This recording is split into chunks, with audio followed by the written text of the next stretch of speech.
ఆప్యాయతలకు అనురాగాలకు నిలువెత్తు నిదర్శనమైన పల్లె పలకరింపు ఎటుపాయ నేడు.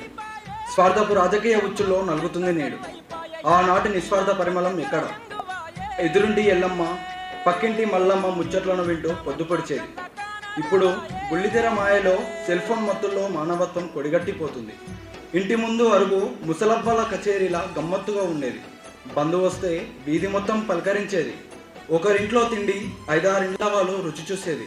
ఇప్పుడు అంటావా కనీసం మంచినీళ్ళకైనా మనసొత్తలేదు.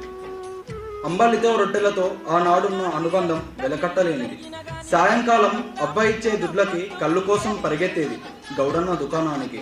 మనవడు తెచ్చిన ఆ కళ్ళు అవ్వ కొంగుకి సాయమయ్యేది. మబ్బులు మూగుతుంటే జంగిడి పశువులు దొడ్డిలోకి నడిచేవి. తాత పంచసర్దుతూ వెళ్ళి కొట్టంలో కట్టేసేవాడు. నేడు ఆ జంగిడి పశువులు కంటికి కనిపించట్లేదు. బీడి తాగుతూ అంగడికి వెళ్ళే తాతలు ప్రస్తుతం ఎక్కడో దాగి ఉన్నారు. అమ్మాయిల లొల్లికి పక్కింటి రాజయ్య వచ్చి పంచాయతీ తెంపేవాడు. నేడు తలలు పగలగొట్టుకున్నా అని చూసే దిక్కులేదు. పల్లె చీకట్లోకి నెట్టవేయబడింది. అయినా పల్లెని చూసి రావాలి. సోపదిగాళ్లతో నవ్వుల పోరు చేసి రావాలి. ఆ మట్టిని బొట్టుగా పెట్టుకోవాలి. Thank you.